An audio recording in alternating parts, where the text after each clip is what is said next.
ABTA Islampur মহকুমা কমিটির পক্ষ থেকে আজ চোপড়া বিধানসভার কালীগঞ্জ আদিবাসী জুনিয়র গার্লস হাই স্কুল পরিদর্শন করা হলো। মহকুমা সম্পাদক ও জনসম্পাদক বলেন, সংগঠনগতভাবে আমরা বিদ্যালয় বন্ধের তীব্র বিরোধিতা করছি, প্রয়োজনে আন্দোলন গড়ে তোলা হবে। আজকের এই অনুষ্ঠানে উপস্থিত ছিলেন উত্তর দিনাজপুর জেলা কমিটির সহ সম্পাদক সঞ্জয় মানি, জয়ন্ত দে, জেলা কমিটির সদস্য দীপঙ্কর দাস, দীপক মাহাতো, কুশল ভট্টাচার্য এবং অজিত সরকার, কাইমুল হক, নিশীথ সরকার।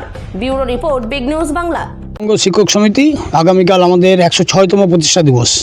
আমরা দীর্ঘদিন ধরে শিক্ষার জন্য আন্দোলন করে যাচ্ছি।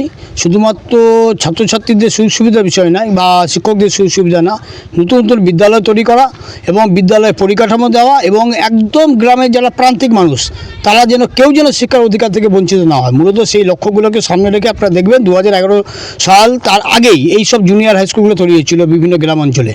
সেখানে পরিকাঠামো দিয়ে একটা সুস্থ বিদ্যালয় পরিবেশ ব্যবস্থা গড়ে তোলা হয়েছিল।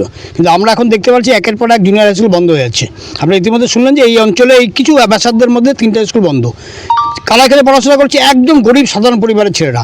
স্কুলটা বন্ধ হয়ে যাওয়া মানে তারা এখন কোথায় যাবে? আদৌ কি পড়াশোনা করবে? এমনি ড্রপ আউটের সংখ্যা বেড়ে যাচ্ছে, দিনে দিনে শিক্ষক শূন্য হচ্ছে।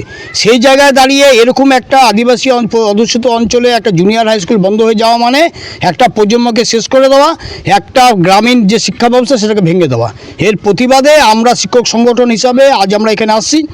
আমরা চাই, আমরা এই জায়গায় সরজমিনে দেখে গেলাম, আমরা চাচ্ছি প্রশাসনের কাছে তো আমরা আবেদন জানাবোই, প্রয়োজনে আমরা যেখানে আন্দোলন করে সে বৃহত্তর আন্দোলন আমরা গড়ে তুলব, কিন্তু এই স্কুলটা খুলতে হবে।